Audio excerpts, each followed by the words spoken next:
following material is copyright 2023 by Higher Alignment and Alignment Technologies. All reproduction and distribution are strictly prohibited without prior written consent. For more information, please contact us at higheralignment.com. Welcome to Higher Alignment and our free introduction to a free introduction discussion to our 6-week class series, which is coming up in 2 weeks, called Choosing Aligned Partners. Tonight, we're discussing ending a relationship, healing with aligned friends and partners with Larry Byram, Katie Love, and Sandy Jaquith. And you can actually add Tom if you want, I just want to. And Tom Vaggiano. Yes, thank you. So just want to start out here and say that, the purpose of this discussion is to suggest a lot of things that are possible in relationships that people do not consider realistic in their life and times at this present time. They feel overwhelmed.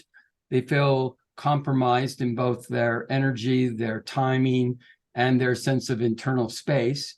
And what's happened right now is everybody's been flattened a lot by the constant stimulation they've been getting about the conflict in the world. And this is true in their relationships as well. And because of that, it means that we're in a whole pandemic of codependence. Now, this, unfortunately, I don't have the master vaccine for that.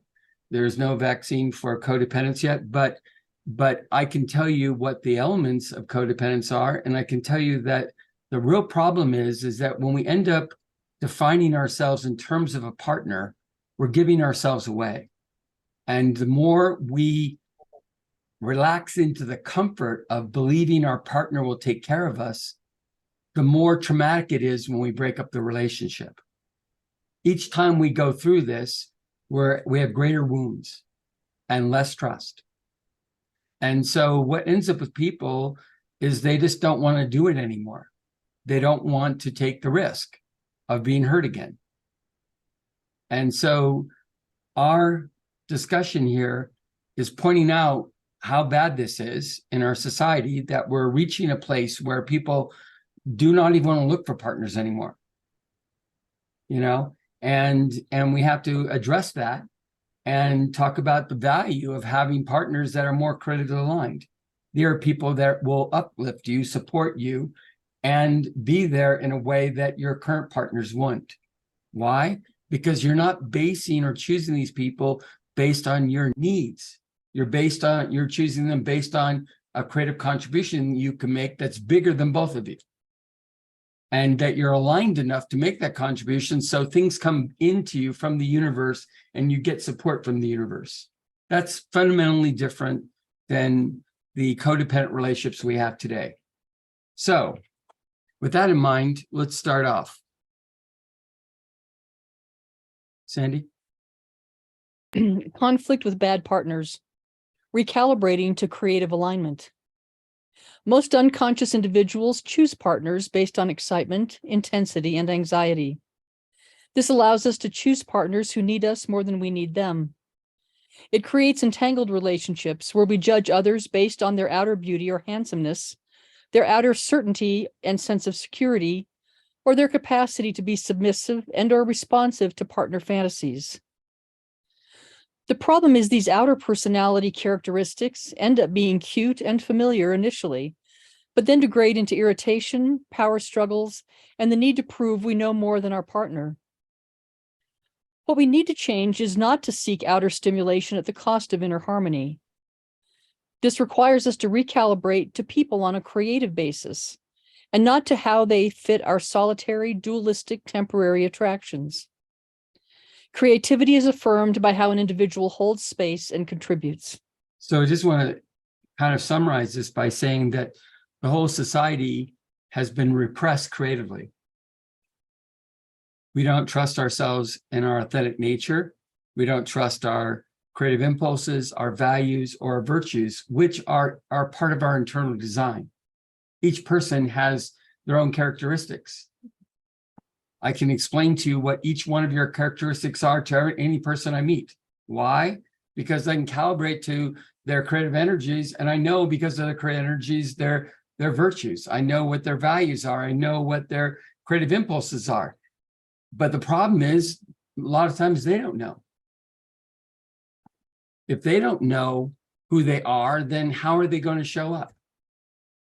So what we do here in this program is we wake you up to who you are, and we support you, having interactions with people that are friends and otherwise non-entangled partners. We're not talking about romantic partners, we're talking about non-entangled partners where you are similar enough to start seeing how there is a natural way you are and that you won't be judged for it and you can just be it.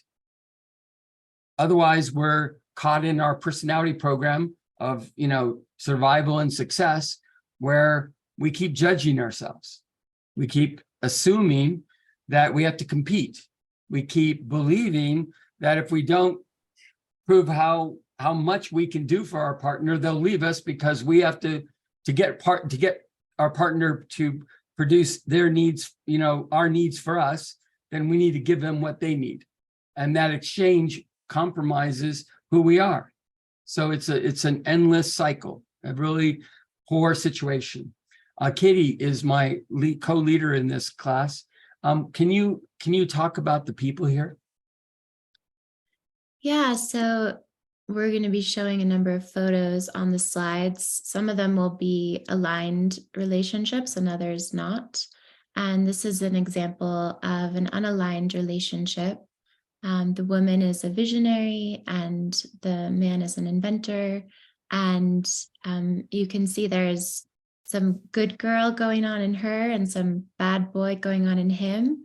And that she's always going to be wanting more commitment and he's always going to be wanting more freedom. So on their level of love and connection with each other, they're going to be challenged to meet each other in that way.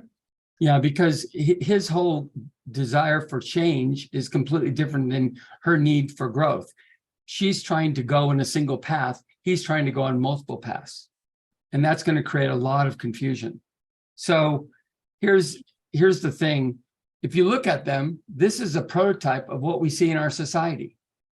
There's a lot of these couples.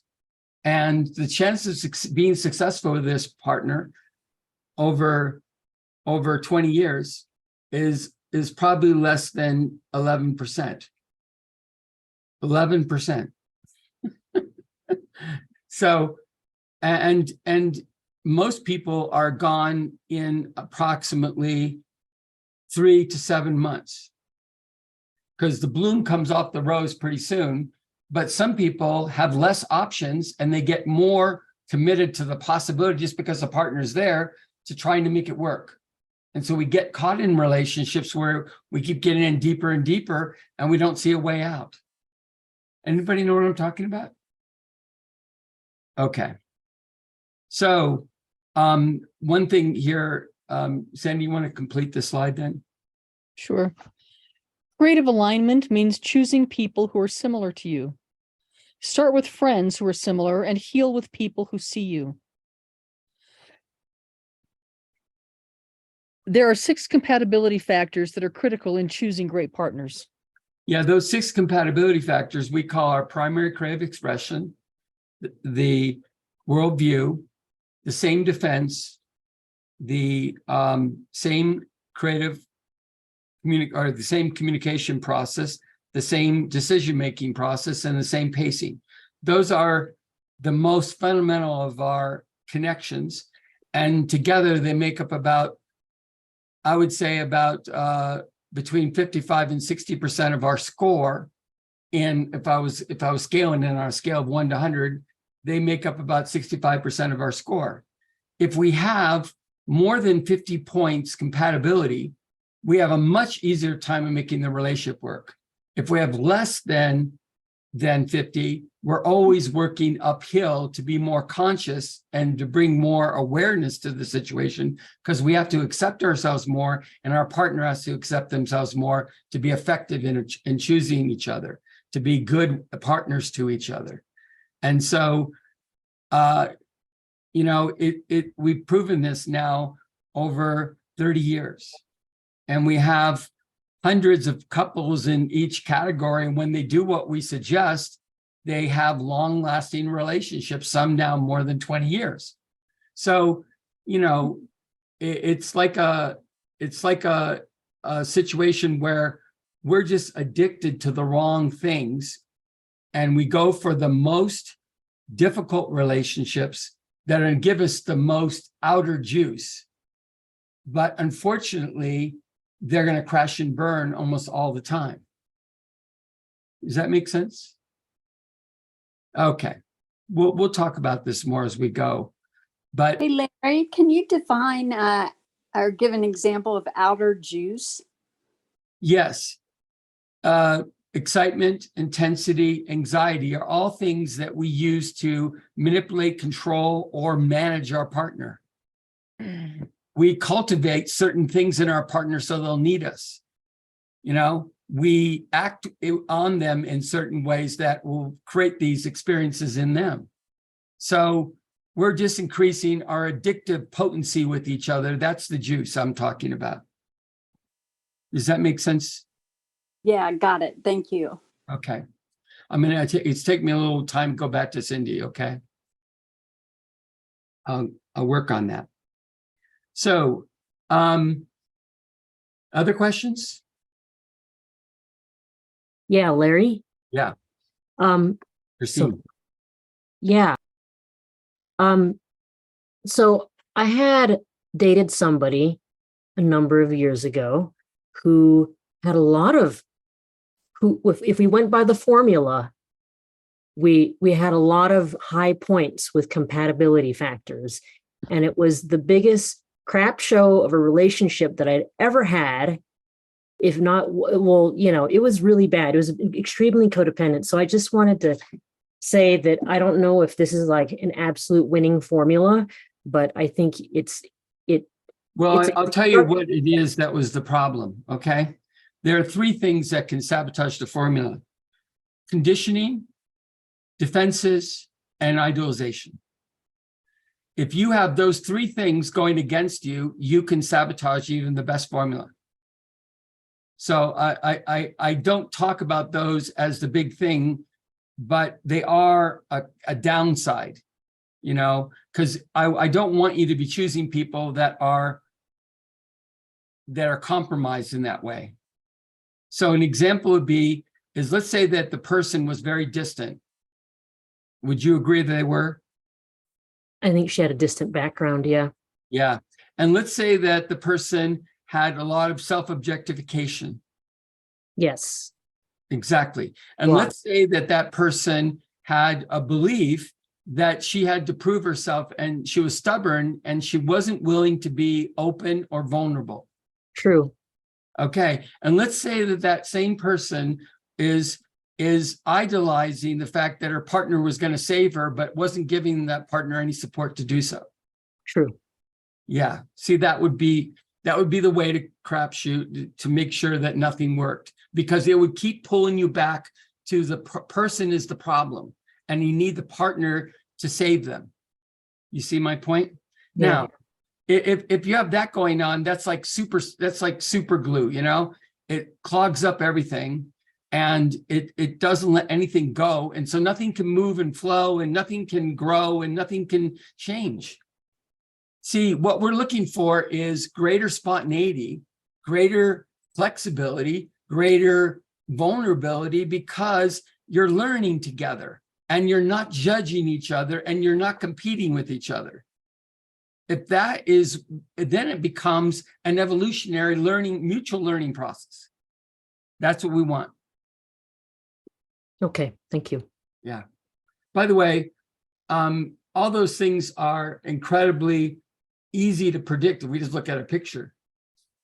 So, you know, if Christine had been able to give me a picture right then at the very beginning of the relationship, and Christine said to me, "Well, Larry, what do you think?" I would say, "Run for the hills." That's what I always said, run for the hills, you know, or I would say, well, maybe that's an opportunity for Christine to realize that she has an opportunity to try to see your own stuff, because what that woman would do is bring you back to a lot of your parenthood. And if you could grow in yourself, you could supersede that person very easily and grow out of that relationship. And that could have been a good thing to deal with because she was more like your mother than you knew, you know? I did learn a lot. Yeah. So that's the benefit of it. But there is a really crunching, painful process to it. So that's the downside. Okay. Thanks, Yeah, Christine. I'm glad you're bringing that up, Christine, because I always am sharing never to underestimate the power of conditioning defenses and idealization, that they can have such a huge impact. And those people who we might otherwise be compatible with, if they're different in those ways, they could be actually the people that we're most challenged with and most distorted with. So I'm really glad you brought that in. Thank you. The main reason we focus on the creative factors we do is because they have the most upside potential. They allow us to go faster into our hearts. They go faster into our beauty, truth, and goodness. They accelerate our creative learning process. That's the juice. Okay. Anybody else? Cool. Whoops. Sandy? Why do we hesitate? Codependence blues generate pain. Codependent relationships reflect immature and incomplete expressions of sensations, feelings, emotions, and thoughts. All perceptions of reality are distorted when we underdo, overdo, or jump back and forth between these modalities. So these modalities are the sensations, feelings, emotions, and thoughts. When we're in balance, we start making choices between them. We start, saying, well, there are bad sensations, bad feelings, good feelings, bad emotions, good emotions, bad thoughts, good thoughts. And we even, I want to say, start convoluting the multiple experiences in a single breath. You know what I'm saying? It's sort of like we bring things together in ways that are really convoluted. Now I'm going to say to you, that creates really mixed up, confusing relationships. And what I want you to be is in relationships that are joyful, fun relationships that expand you, and that you don't have to be protecting yourself every day. Most people are not used to that. They're not used to people, being free and being who they are and not taking other people's comments as attacks or judgments or anything like that. I mean, you tell me I'm a dick or something, I would go, okay, that's your opinion. That's nice. It's not affecting me. But in our defensive society, we believe it's making a comment about us, that somehow you have agency over me. That's not true. You have no agency over what I think or what I do, because I'm autonomous. And anybody that's autonomous would realize all those threats are just threats that have no power. Wow. Okay, so one more thing I was going to say.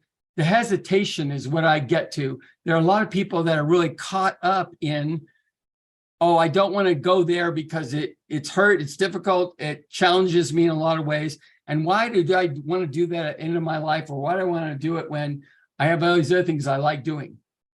And I'm saying, maybe it's not okay for you. Maybe what you're doing is exactly what you need to do. I'm not trying to judge that or like make it right, but I will say that some people are missing out on the fact that when you're with a relationship, you can grow 3 to 7 times faster than when you're by yourself. That is the difference, and the reason is that you can question yourself better and find out what your truth is better when you're with the right partner. Where are we going 3 to 5 to 7 times faster? How is that what you're saying? What does that mean? Yeah, Where, what, how, all of it. That our synergy and our power and our ability to go out and complete things and make things bigger and add value to the world is 3 to 7 times more than what it would be if we were just doing things ourselves. Because when we're doing things ourselves, we don't have the connections to amplify ourselves. When we have really strong connections and strong community, everything we do gets amplified into that group. Our lessons become more available to other people. Our resources become more available to other people. We're sharing, we're growing, we're moving forward. That's what I'd like to see. But we have a situation right now where most people are closed down. Our communities are very weak. We have a culture that is based on objectification, subjectification, and idolization, which on some other day I'll talk about it. But the issue is, it's poisonous culture. It does not support the growth of communities and personal relationships. So we have to contend with that. But we have to start somewhere, and it starts with us. We create the power to work with people, and then we build on in every relationship we want. We build their ability to interact with us, and then that allows us to keep expanding the whole system. We're here to change the world, but we're not trying to rush it. We're just going to let it happen naturally. Okay? And believe me, the choices between a creative life and unconscious life are so major a shift that when enough people are doing a creative life, the people that are not creative will finally realize they're on the wrong side of history and they want to get over there. But they have to know it's possible. And they don't know it's possible right now. That is the issue. Did I answer your question, Ayla? Okay. Could you guys define creativity a little more for folks that aren't used to it in this context? Well, it's your unique way of showing up. And it's your being that makes you responsive to other people. It's your ability to have a compassion for yourself and to be able to love others and to share yourself and to not take on other people's view of you. That makes you a singular voice. Now, I'm not here to say we want to be individualists. No, I'm actually saying that we have to be strong individualists within the scope of a larger communal community. But we're learning how to balance between our personal self and our transpersonal need to express ourselves. It's within us that we need to learn to create that. All creativity that is transpersonal in its nature is a contribution to others, because it's something that I'm agreeing with you that is going to add value to you and me. Okay, so if you look at, there are 7 basic creative types on 3 different levels. So we're all a complex organism of multiple creative expressions.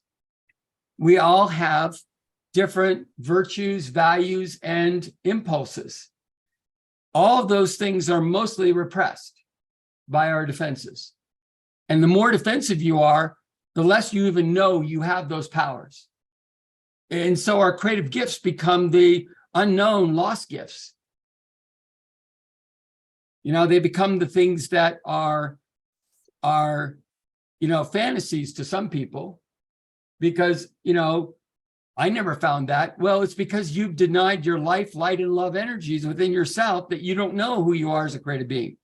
Okay, I can understand that, And when I meet people that are caught that way, I know I don't have a lot of room to bring new possibilities to them. I have to scale myself back to just be able to show up in a way they can appreciate. But that's okay, because maybe next week they'll learn a little more. Maybe next week, one of the things they like doing is they like a consistent person. So I can show up as a consistent person, slowly changing in a way that they can change with me. That would be the simplest way to do that. We'll talk about this more later. Jennifer. Just wanted to share something that was coming up for me when you were talking with Ayla about first starting independent and then bringing out to the community. Yes. After taking the ALE course, I decided to end my relationship because it just didn't feel like we were creatively co-creating with one another. And he was still figuring out what that even meant for him to create as an individual. And I talked with quite a few women in the community about it. And one of my friends of 19 years is now getting a divorce, and another person is also leaving her partner because what they shared with me after talking with me about how I felt and my perspective about the relationship I desire, a more conscious, creative one, that they felt really empowered to do that for themselves. And so it's almost like me being very clear. They heard me talk about it. I made a decision. I kept the line drawn. I kept the line. And then from that and my energy, they were able to almost do that themselves. And it's very fascinating. A lot of people are like, Jen, I'm getting a divorce and they're needing some support. And it's very interesting to see it all unfold after I spoke with them about that and made that choice myself. It's their choice still, but it's just fascinating. Yes, I get it. So here's the thing that you did. Jennifer, you declared your autonomy by the act of saying no. You know, you said, no, I don't want to be compromised anymore. That's what you need to do in a relationship. You have to say no to the relationships that are not able to lead you forward. You know, it isn't a judgment of them. It's not rejection of them. It's just, we're not appropriate together. Right. That's what it was. And it's not about them or ourselves. It's about the fact that we're on different paths. Mm-hmm. No, Exactly. so it's, you can't really do comparisons. We're not in that business. And in Yeah, fact, it was the first time I made it about me and not them. I was like, this is just where I'm at, and I'm not available for this commitment anymore. I can no longer keep my commitment, and it's just not feeling supportive to where I want to go into my life. It's not you, it's not me. They wanted to do all these things. I'm like, that's not going to change it. We're just not compatible, and that's okay. yes, it's okay. And it is. We're no judgment. We're not trying to make them wrong. We're actually agents of their education. Because by saying that, one of the things I found is every time a partner that I know talks to their partners and they tell them the truth about where they're at, that person gets a chance to say, wait a minute, I have been defining myself in this way. I haven't really looked at all these other things that you're bringing up. And I can either get with that program and figure out where that takes me, or I can continue to hide my head in the sand. Mm. You know, and that's that's a clear distinction for them to say, are you growing or you're not growing? And there are a lot of people out there that aren't ready to grow anymore. So it's okay. We're not saying those are bad people. They are doing the best they can. So, Sandy, thank you, Jennifer. The less we can express ourselves, the more we need others to pay attention, acknowledge, and accept us. Those are the three levels and the three things that we're always seeking in relationships that are codependent. And if we're complete in ourselves, we don't need attention of that. We don't need their attention. We don't need their acknowledgement, and we don't need their acceptance. If we're complete in ourselves. Now, I'm not saying that we're all complete in ourselves, just like snapping the fingers. But the issue is when you start to engage yourself, maybe you're not accepting yourself because you've set yourself with too high a standard and you're demanding too much from yourself at this moment. Maybe you just need to scale back a little bit and accept yourself where you are. You see my point? If you accept yourself where you are, then you wouldn't need to hide anything from anybody. Wouldn't that be interesting? It would open you up. Okay, go ahead. Relationships become entangled because of early upbringing, where we repressed various light, and love qualities and chose partners who reflected what we discounted and denied in ourselves. So here's the philosophy of higher alignment stepping in here. I apologize for a little bit of preaching this moment, but what I see it all comes down to is life energy, light energy, and love energy. And all our creative energies are made up of those three things in different combinations. And all of our ways of interacting with each other are made up in those three levels. And they show up as beauty, truth, and goodness. So you can see the degree of beauty, truth, and goodness that's coming out in you and being manifested in your relationships. If you're not happy with that, you're holding yourself back. You're not trusting your own development process because there's a lot of possibilities there.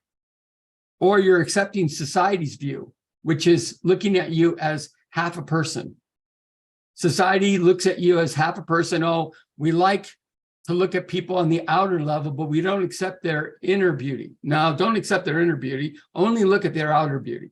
Oh, we only like people that agree with us. Oh, well, only see, a certain amount of their truth, and then we'll let everything else be their positions, and then, or you'll look at people and go, well, they have this side and they have that side, but I'm only going to see their good side. I'm going to make a choice to see their good side. Well, you're going to set yourself up for a lot of chaos and problems, because if you're not seeing their downside, you're not actually being with them. It's a gift to be with everything that's bad with them as well as everything that's good. It makes good grist for the mill. It allows you to grow together. If you're not truthful and not honest on that level, then you don't have anything to give each other. You don't have anything to support each other, and you don't know where you're going. Okay. Questions? Compromising ourselves results in the blind leading the blind when our prospects are compromised as well. Our inability to connect drives us to seek out addicted, corrupt, or controlling partners who cannot avoid hurting us. And they don't even see that they're addicted, they're corrupt, or they're controlling. They're doing that, by the way. I'm just going to say to it, they may not actually be that way in their hearts. They only may be doing that because they fear being hurt. And so they may be outwardly corrupt because that keeps certain people away from them that could take advantage of them. Or they may be, I'm trying to remember what words that we were saying. Controlling. They may be controlling because they feel powerless. Or they may be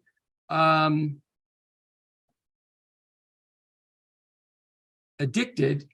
Well, they may be addicted and they can't give us up, but they can't really be with us. You ever notice people, they want to be with you, they say they want to be with you, but then they don't want to really be with you? Or they say they want to love you, but they really can't love you? That's self-confusion. There is a polarity there. There's a paradox there that's not confronted. They're not choosing you. They're needing you. You're filling a hole for them.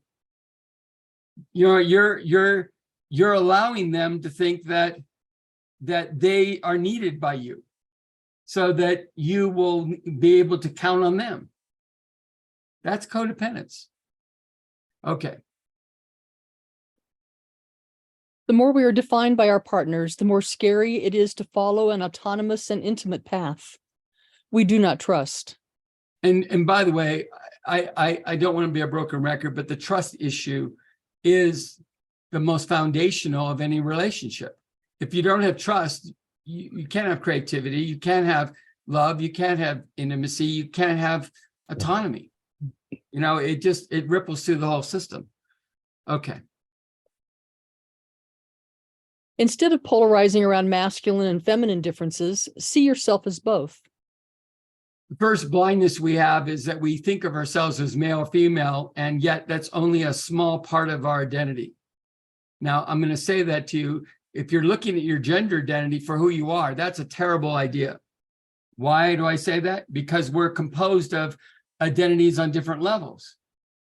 And I would say we have four main identities, but I don't want to go off into that discussion. But the point I'm trying to make here is that on each one of these identities, we have masculine and feminine sides.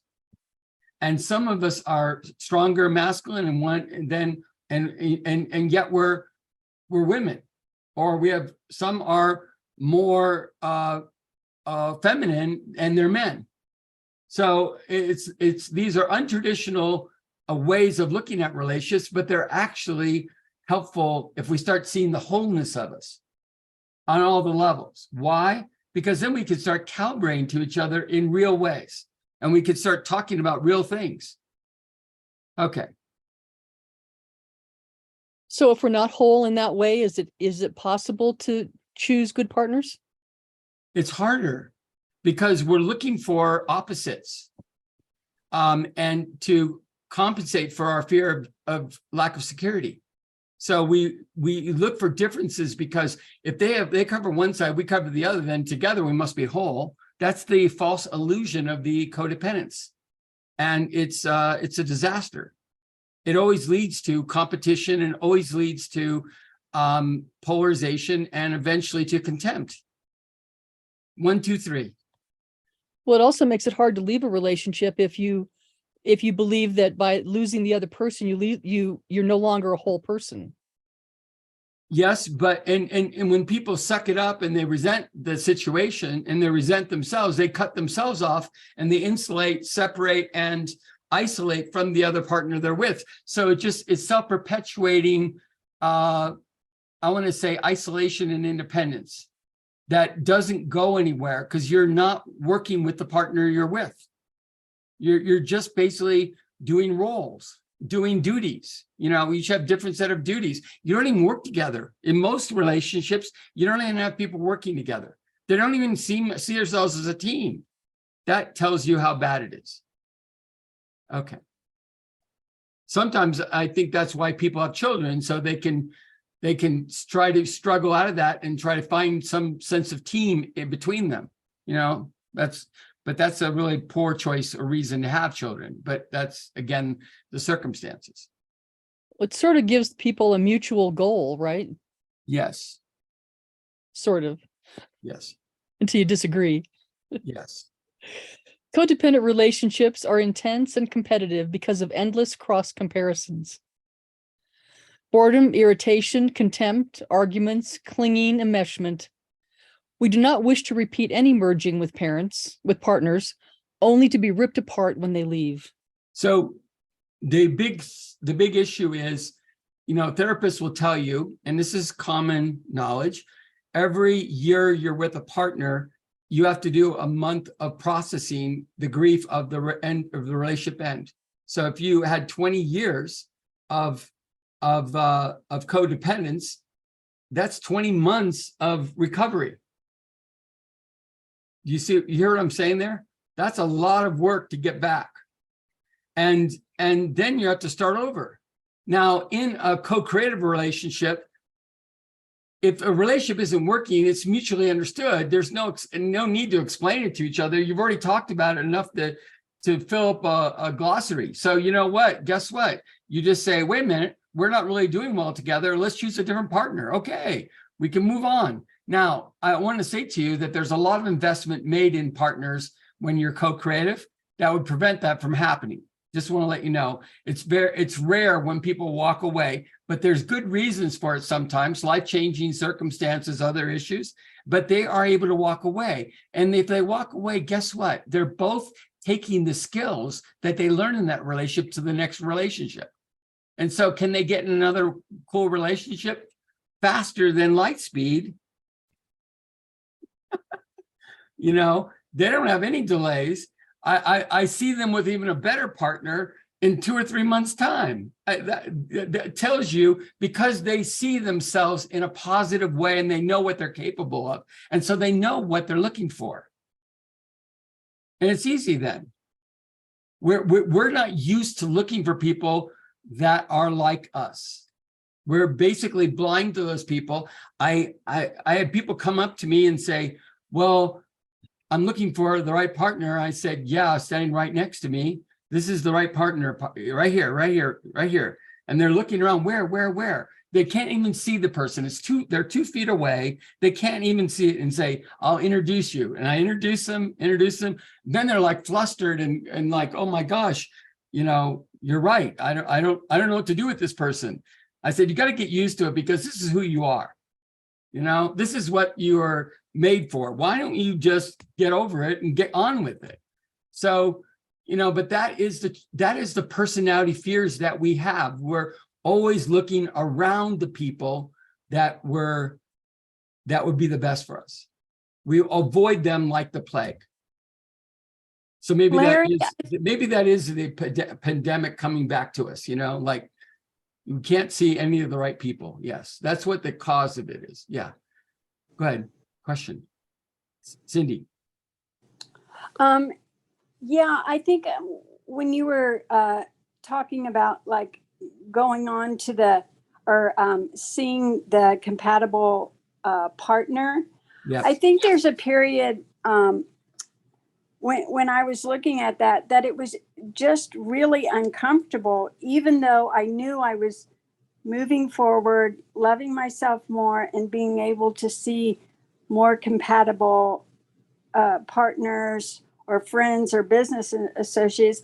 It seems what I went through was a period of that being really uncomfortable. Absolutely. It's really bad. But I would say to you that you breaking through into being with people like you is the hardest thing about this, because when you're in a relationship, it gets easier and easier and easier. But the point I'm going to say to you here is that that's when you need to look at your virtues and examine what you're doing in your virtues, what you're doing in your values, what you're doing in your creative impulses, and find people that are interested in the same things as you. And then you start realize that, wow, those people know what I'm talking about. You can have a quick, you can have like a code of talking with them, and they know exactly what page you're on, and you don't have to repeat yourself. And it's so much more fun to be with those people. And I feel like the defenses also soften when I don't feel like I have to explain myself all the time. Exactly. And believe me, that defensiveness that you're doing there is probably keeping them from seeing how great you are. So one of the benefit of this would be to reduce your defensiveness overall. If you did that, that would make it also more available, and you would be getting a lot more attention, because I think that's the real problem with a lot of people, is that they kind of get stuck into what they think they're looking for, and they screen out all the right people from what their possibilities show up doing or how they show up. Right. And that's where the compatibility factors help create a list or an intention, and nixing the list that is parental patterns. Yes, I would agree. Your biggest areas of development are, one, talking about how you grew up with your parents and how you projected that in the past on partners. And then the other really rich area of development is how it's not that you have to agree on all the compatibility factors. You just have to understand what the differences are when they come up, so you can explain to your partner how they do it differently and be okay that they do it differently. That is the issue. If you're fighting them all the time, and by the way, how many people know they fight their partners a lot? Anybody want to admit that? Okay, no, not a lot of takers tonight. They're still waking up to this. So here's the issue. The issue is we're really asking you to reveal, oh, I can accept that they're different, and I'm not going to try to impose anything on my partner. In fact, the beauty comes in accepting who they are, respecting who they are, esteeming who they are, loving who they are as they are. And when your partner gets that you're being loved, they're being loved fully on all levels as they are, and all their compatibilities, there's no reason for them to say no, because they always feel included in the relationship. And now I want you to know this takes consciousness on the part of people, because they're on, with me, I've done this for years, so I can do it in 20 seconds. But there are other people out there that you may have to have 2 to 3 hour discussion about people to get a sense of their main compatibility factors. But you could do that just by knowing the answers to certain questions. You could suss out their factors fairly quickly, and you notice where they're calibrating differently than you. And you could start to identify what to do and how to respond to those things, and they would feel at ease with you more. Now, I'm not asking you to conform to them. I'm asking you to choose to meet them where they are. Right. And in a lot of interactions, I really check in with myself, even though being a think first, I really check in with how I feel after the interaction. Great. Yes. And for you, I'd also say how your body feels at the end of the interaction, because your body is your primary way to know that you're okay and you're safe. And to you, that's a big issue. Yeah, that's so spot on. Thank you, Larry. Yeah. So, but here's my point. My point of all this is that you don't have to know all this to get better. And so it's just about learning things as you go, and then adding more factors in as you go. And as you do that, you start seeing the full spectrum of people's creativity. It's amazing. You know, we have 15 compatibility factors.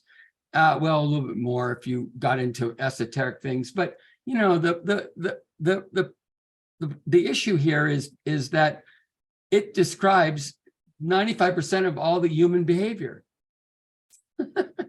So, and then the other side of it is we can go into motives. We have 12 motives. We have 12 attractions. Well, we have actually 21 attractions if you go to the large scale. And then we have issues with skills, and we have issues with common ground and how to hold space for our partners. But those are all added value skills. Those are all things that what a conscious relationship would be able to do. You'd be able to move forward in so many ways because you know when the right timing was, you know when the right degree of energy is there to make things happen. You know when the capacity to actually deal with the process is ripe. You know, pregnancy happens and you have to give it time to give birth to ideas and visions and possibilities. And if you have that kind of sensibility with your partner, things magically work. Okay, I don't want to get too out there right now for most people. So Larry and Katie, I'm interested in going down a path for a minute that you mentioned earlier, Larry, and that is, you know, the estimation of how long it takes to heal from relationships, depending on how long you've been in them. Yes. And how does being around friends and business people who are aligned to you help that healing process?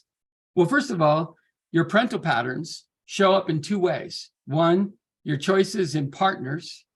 That's the first level of compromise in any relationship. If you're still choosing your opposite or your same gender parent pattern, that's one issue.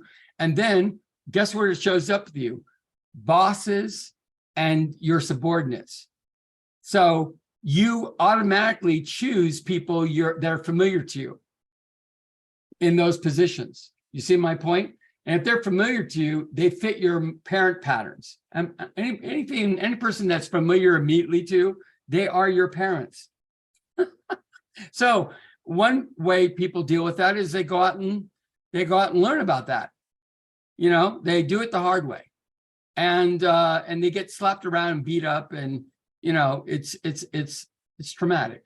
But the other side of it is to say, well, what is the pattern, and how could I identify that in advance? And how could I see what would be right for me? You know, you could have friends that would say to you, oh, that is your parent pattern. But you could get familiar yourself with how that parent pattern looks and how that feels and how that shows up. And you could say, oh, I'm not going that place because I like it for 3 months. And then after 3 months, it's hell. Anybody been in a job where 3 months, great. 4th month, hell.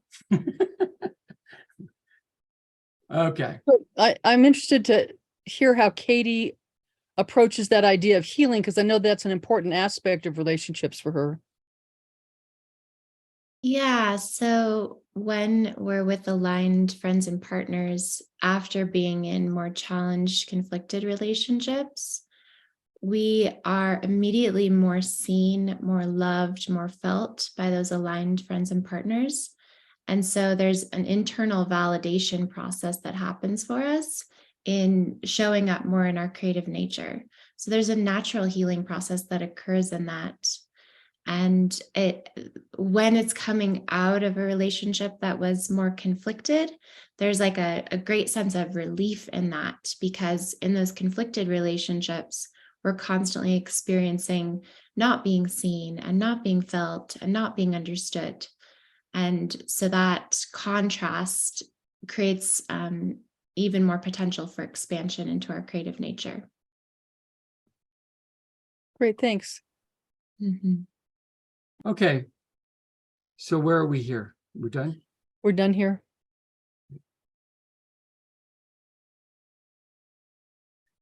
The answer is commonality. Accepting our creativity allows us to see. We need to stop letting our partners convince us that they are the right ones for us. It is only when we accept our own authentic creativity that we begin to differentiate how people hide themselves with imprinting, defenses, and pretenses. Ironically, unconscious people convince themselves that they are creatively different from their true nature. So we have free will. And because we have free will, we could create our own chameleon-like capabilities to be anyone we want. Isn't that great? You'd think that would be great. But it is very damaging if we don't realize that what we're doing is we're cutting ourselves off from being real with people, and then people mostly don't know what to do with us and reject us. So every time we're inauthentic, we're basically doing our imprinting, what our parents have told us to be, that we should be, and people tend to be repulsed by that, or tend to be push us away. So the more inauthentic you are, the less you're seen. And that's a common issue in our society. Okay. So, based on what you and Katie have been talking about, I'm guessing that that's why we're so comfortable going to our good friends to talk about a breakup, because they tend to be more like us. Is that right? That's right. Our friends tend to be the one area where we tend to be smart about compatibility. Now, I'm going to say this. It doesn't mean we're completely smart. It just means that we have this idea that we don't need them sexually, and so we don't have to do this exchange need process. So we don't have special prescriptions that we put on top of everything. So people that show up and accept us, like our friends and our business associates, we're not putting anything on them, so they can tell us the truth more, and we can tell them the truth more. Now, it doesn't mean we're telling them the complete truth. It just means we have a better facade, and we know how to kind of work within a certain margin. Does that make sense, the way I said that? Okay. It does. Any thoughts on that, Katie? Not at this time. Okay. Cool. Well, I really liked what Katie had to say about how we feel coming out of relationships that have gone bad, and how good it feels to be around people who see us and are like us. And I thought that was just a really nice addition to this discussion. Yes, it is. And,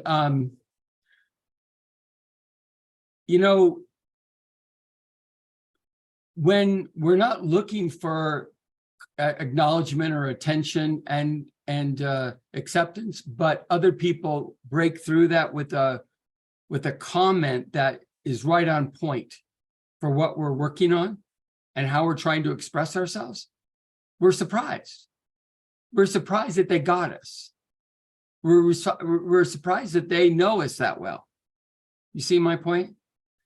That they hooked into us and something that was important to us. Now, we kind of take that for granted in some of our friendships, but friendships, we also cycle through those at times because we're growing, and sometimes our partners are growing, our friends are growing at a different rate in a different direction.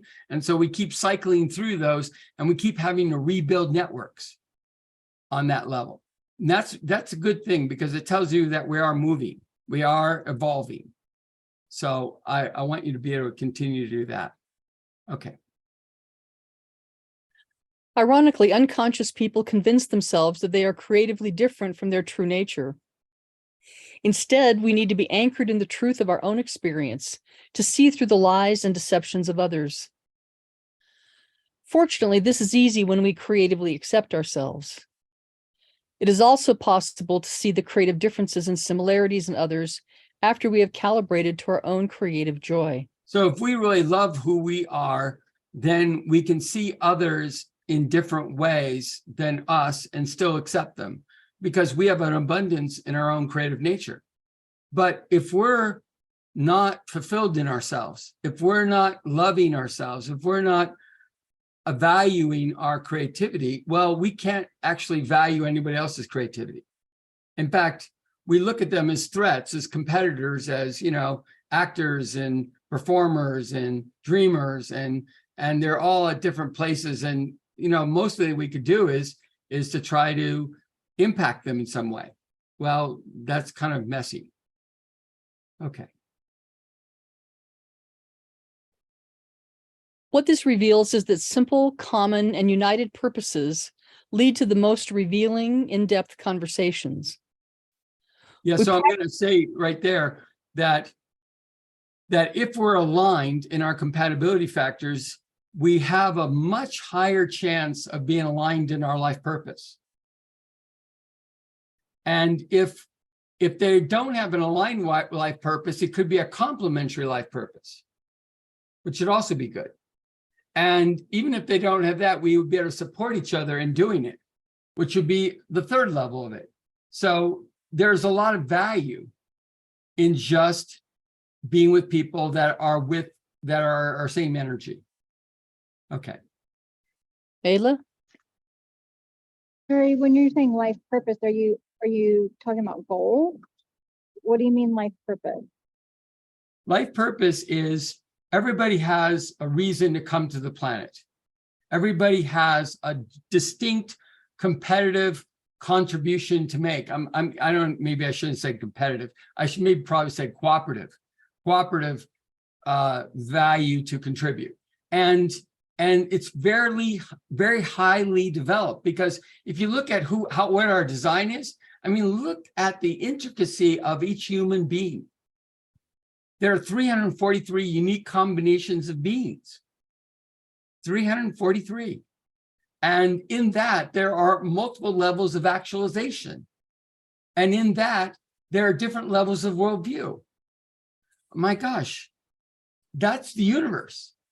That's a universe of possibilities right there. And each one is coming here to do a particular thing or make a particular contribution. Now, it could be anything from you want to have a certain baby of a certain partner. That could be a contribution. Or it could be you came here to add a certain value or a certain piece of the answer to global warming. You know, I mean, and you have a real distinct path to get there. That's how, but we know what that is when we're on track, because we have joy in us. And if we don't have joy in us, we're not following our track. Okay. Cool. Anybody else? Yeah, Larry, so as I'm reading this slide, is when we don't know our creative expression, it's just not as congruent with other people. I guess something I've come to realize years ago in my life that I still sit with is that when I didn't know myself and love myself fully, I always looked for my partners or even friends to love me a certain way. And no matter what they did, it wasn't good enough, because I was looking them to fill holes that could only be filled by me. Well, actually, can I really interject there? Yeah. So really what was happening is they were trying to love you in the way they were trying to love themselves. Mm. And they didn't know how to calibrate to you because they didn't know how to calibrate to themselves. True. And same with me at that time as well. And so it was the blind leading the blind, trying to make something work. Mhm. And in that situation, with no ownership on both sides, you can't succeed at it well. You know, Right. I can see various people and I can look at them and go, wow, they're really got some obstacles and some issues there to work through because of how they're composed, how they're, you know, there's a turbulence in them, and that turbulence in them is going to tragically affect their partner because of the way the partner's constructed. That tells you why we don't want to be entangled like that. But people aren't educated in seeing that. That's the issue. And unconscious people, you can't really do anything about because they have to wake up first. And then they have to go grow up. And when they start to grow up, then we can show them how to show up. That's when higher alignment can come into play, is when they've gotten past the grow up phase and they have some maturity and they really realize the mistakes they've made. So now we can really do something. You know, it really makes it easy to say, well, here's the patterns, here's the way to do it, here's what your truth is. You need to go validate this in yourself and make it real for you. But once you do that, you're going to be on a much better path and you're going to be able to find out what you want to do. Yeah. Yeah, I'm sitting with that. I connect with all of what you're saying. And I think for me, when I first made that recognition that I want to get out of this pattern, was that it's not going to matter what the world does. I have to really learn how to love who I am and discover what that even means before I can then even show up and be in the healthy relationship that I want to be in. That was your autonomy, adding to your autonomy. That was you loving the fact that you have your autonomy. And a baby step. I've noticed it comes in baby steps until it's like, Yes. now I'm really And ready you're to embody adding that. another layer, another way of seeing that. Because see, we can know it on an intellectual level, but then we don't know it on a body level, or we don't know it on an emotional or feeling level. You know, there are layers of us that have to be aligned to fully show up. That's the issue. And people are at different levels of development and have certain obstacles. And man, I could talk about that all day. So we have to learn how to navigate that. That's the game. And we don't have a lot of understanding of that in our culture. We have virtually no published understanding of personality structures and growth development processes and creative actualization strategies or anything. You know, that's why I was forced to start with nothing. You know, well, truthfully, I did look at certain ancient knowledges to make my first assessments, but everything has had to grow up. Everything has had to develop out of the fact that, you know, we had to test it. We had to experiment with it. We had to see where it would take us. So you know, you do the authentic life expression class. I don't know, you do that. I don't know how many times I've done it, 30 times, I don't know. And you do that enough times and you start seeing how all the obstacles show up and what we have to do to solve each obstacle, you know? Okay. Sandy. We practice this in friendships and business partnerships so we can be prepared for the more complex issues of romance. Differences in perception have roots in defenses and defensive distortions. Autonomy, intimacy, and creativity need to be on display for prospects to be great partners. Individuals with the same primary creative expression and defense style make the best friends and business associates. So if these two are friends or business associates, that'd be fabulous. The fact that they could be romantic partners is only because they're really aligned. But Katie, do you want to add something to that? Yeah, just to say that this is the most aligned couple that we've seen, being aligned on their primary, secondary, and mental body. And they are still doing some of the lower level lessons with each other. They're doing some objectification, distortions with each other. So they might have challenges on that level, but if they could have some awareness about those distortions, they could really have a good chance to move forward together in a very compatible creative relationship. Yeah, so these are young people, and want you to notice it's happening more and more that the young people are actually choosing better than the older people, because the young people aren't carrying as much baggage in certain ways, and they're also coming at it from more of an idealized sense of what the possibilities are, and they believe in taking some risk. And they're more vulnerable than what we were when we grew up. I'm an old person, so I'll just own that. So you get the idea that, you know, things are moving and they're changing in the population, and that's great. But they have to have tools like what we've developed to be able to mature that and make that real in a larger way, so they can think in bigger ways, so they can actually move and make things happen in the world in bigger ways. The reason why we don't have a lot of geniuses floating around is that we haven't integrated ourselves as human beings. Any person integrated as a human being becomes a genius. Now, there are a lot of people going around saying they're geniuses that aren't. Just want to let you know. But you know, that's just their self-important program and how they have to live up to some standard that no one else can apply, that can achieve. So that's a delusion. But on the other side, the people that are creatively empowered and know their creative power, they know that what their limitations are. They see their limitations and they're able to work with them. That means they can move forward. They can keep advancing. That's what makes them great on a creative level. Okay. Anything else did you want to say? Oh, question. Yes, Megan. Yeah, hi. Hi. I had a question about the life purpose piece.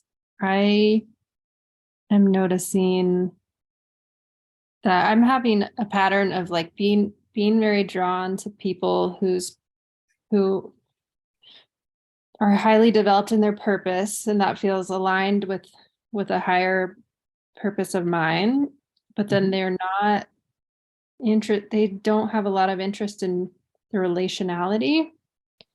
And So are they impersonal? Is that what you're saying?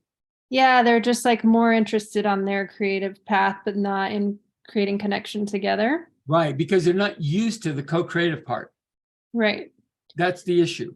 See, they haven't seen the benefit of the co-creative part because they don't know how they can relate their creativity to other people's creativity and get a synergistic effect. Right. So then there's a person lately showing up who is very interested in the co-creative part, but then like for him, he's like, oh, we're so aligned. We're both therapists. And for me, I'm like, well, You're a non-traditional therapist. yeah, I'm like, the place you're coming from that's not my idea. That's not my purpose. There's something I else. agree. I agree. You're there to challenge the status quo, not to affirm it. Yeah, And he's there to affirm the status quo, I bet. that's how it feels. Yeah. So I just spent finding myself caught between these two poles, and I'm like, how do I? Well, I like that you're caught between those two poles because that means you're waking up to what the answer is in you. Hmm. You know, the answer's there. I don't think it's either one of these people, but I would just say to you, it's a spectrum that you need to choose by, and you can't compromise that choice because you're an inventor. An inventor needs to be in their autonomy more than any other energy. You need to own what your choice is and make it available to the person when you're sure what you're doing, to the degree you're sure you're doing it. And then you have to let them know, you know, when that changes. And so you have to have some flexibility in a partner. So I would look for another inventor that has the same flexibility as you and that can co-create with you what the answer is. So you're not the effect and they're not the effect of the process, of the authentic life expression process itself. Because that's what it sounds like you're caught in. Mm-hmm. Mm-hmm. Okay. Mm-hmm. Okay. So I want you to look for inventors that are outside the box more. Okay. Does it even, I'm just like, does this middle way exist? I just keep finding like, Well, Right. you're getting closer, Megan, you're getting closer. That's a good thing. But here's where I would be hanging around groups of other inventors and having fun with them. Mhm. And then noticing the qualities in you that get validated being around them and how you can validate them and getting more at ease with the energy. Because I feel tension in you right now about the choice you want to make. The tension may be actually creating a barrier for you to just let yourself go and let yourself invite that in. If you got clear about that, it would come in fairly quickly, but you're not clear about that yet. That's my suspicion, okay? I'm not clear about what. You're not clear about what choice you want to make, which direction you want to go, because you don't want to compromise either one of those things that you're considering. You want to find a middle ground there. I want both, yeah. Yeah. Mhm. And so you have to say, I want both. You have to say that, I always say that repeat to the universe 3 times what you're looking for and make sure it understands. When something comes up that's not, you say, no, not that, next. And you keep doing it until you get a good choice. And Okay. just trust that, yeah. Yes, and you got to affirm that you deserve it, because it is something that you need to attract, and your power will attract that when you're showing up. Mhm. Or, Yeah, that's the piece, I think. Mhm. good. Right. So and be more confident about that, because you're not coming here begging, Mhm. you deserve it. So let's get it. Mhm. Cool. Okay. Mhm. Where are we at, Cindy? Can't hear you. We finished this one, Larry. Okay. How about a break? Yeah, let's Great. take a break. Let's take a break. We're going to take a break for about 7 minutes, and then we're going to come back. We're thinking that we're not going to do a process tonight, so it's going to be a discussion and a little bit more of a visualization at the end. So I'm thinking that will be done in another 40 minutes after that. Okay, we're moving ahead now. Actually, right there. Larry, M was asking on the break if the idea is that we want someone with exactly matching numbers, if that's ideally what we're looking for. That's a nice possibility, but because it would mean a lot of things are aligned, but it's not necessary. The primary creative energy is the most important of that group. And so when I look at all the success factors, the primary is the biggest issue, and then the worldview is next, then the defense style, but a lot of people start with defense style. They choose people with the same defense. That's going to reduce all the conflict. So that's a starting place if you want to learn how to begin this process. And then the benefits of the pacing, the process, and the decision-making style. Those 3 things are really big advantages in a relationship, because it means you're communicating with flow and you're not having to struggle with that. So if you're not having to work at something, it's much easier to be with somebody. So those are just benefits from that reason only. Okay. Great, thanks. Yeah. So we're moving back to the challenge of similarities. The challenge of similarities. We avoid or deny seeing people like us. We are attracted to people who are familiar. This frequently means our parents. We often go through a phase of choosing parental substitutes because we are incomplete with how we want to be seen by our parents. So some people are still holding the fact that they have to fix their issues with their parents to be in good relationships. So they choose partners that reflect those relationships so they can keep getting them better and better and better. And that is, they do get better, but very slowly. And that's a really awkward, difficult, confusing process for a lot of people as well. Until we come to love and accept ourselves as we are, it is difficult to feel attracted to those who are similar to us. That's mainly because we're seeing attractions as dualities. In other words, they have something we don't have, and therefore we want them around them to feel connected to that. So if we're seeing our partner as sexy and they see us as smart, then we don't have to deal with the real issues there. If one partner is innocent and the other person is strong, that looks like a good thing, but it's not. It's a dualistic attraction.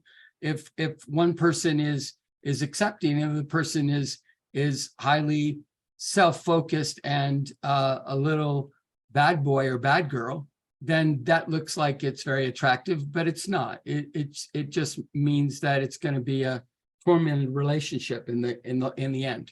So we're trying to avoid those types of bad connections. We only break this rule with friends. Unfortunately, this means our romantic partners, bosses, and subordinates are the most difficult for us because they represent parental patterns. Did we read this already? Maybe not. It seems like we read this already. I think we had something similar early on. Yeah. Our best partners affirm and appreciate us because they are similar. It does not take a lot of effort or work to communicate with these individuals. There are fewer misunderstandings, and the more congruence we experience, the less compromise we need to make so we love others while loving ourselves. We generate greater synergy when everything becomes a free choice. Many fear being seen. Our personality programming resists seeing people who are similar to us, claiming boredom. By the way, being with people that are similar, if you're actually calibrating to them, you're actually getting through to them, and you're not being in your defenses and things like that, they're not boring at all. They're the least boring. So it's just an excuse that we think they're boring. And the more they're like us, the more fun they can be, and the more we can play off each other. So I just want to know that that's a misnomer in our society. So as part of it, that we have been taught that when people are different from us, that's what is interesting and not boring. That is exciting, intense, and anxiety producing. And that's what we're looking for. That's what we're taught in a codependent way to look for. So when boring, boredom happens a lot as a result of excitement, just to let you know. So if you're getting boredom, it's really an excitement issue, not an aliveness issue. So it's clearly a misdirected thing, and people don't know how to categorize it as an experience. We seek the stimulation of differences. Right. Until we understand that we're looking only at half of the situation and we're not seeing the similarities, we're not really in the game with relationships. We don't really know how to make relationships better. All we know how it is to attempt to try to fix the other person to make the relationship better, which is terrible. It always ends up with more compromises. Okay. When we are not honoring our creative nature, we are fearful of being out by those who are similar to us. Yes. Okay. So calibrate to mutual strengths. Defenses and distortions can be neutralized. So defenses and distortions are neutralized when we choose to be with people with the same defense. If the people that with the same defense will see through your defensiveness very easily. Now, you be with a person with opposite defense and they'll never figure you out. And people like that mystery. People like that mystery of they can't figure out what's going on with their partner. Now, I can understand why that could be appealing, but in the end, it just leads to more conflict and isolation. And the other thing it does is it means that you're always separative and you're never really feeling connected. And so if you want a relationship that has some connection and some love in it, some real love, you don't want to be with people with the opposite defense. It just doesn't work. Okay, go ahead.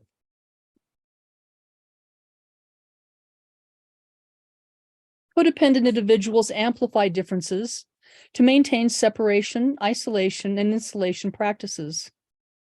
Conscious relationships build trust and unity in mutual strengths, common purpose, and communication sequence alignment. Those are the most important factors in bringing people together right there. trust, unity and mutual strengths, common purpose, and communication sequence alignment. I would say that the trust is usually the primary expression. The unity is usually the worldview, and the rest of it is, is how that all comes together.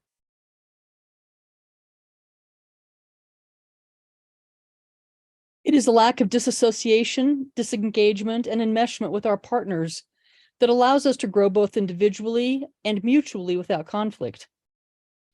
This requires taking charge of our safety with abundant energy, security with a conscious presence in time, and appropriate self-importance where we interact with equality.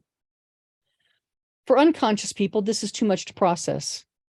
Therefore, we all need to mature in our development by creating a clear intent, comprehensive content, and an expansive context or space to operate. We develop from the bottom up and then consciously implement top-down context, content, and intent.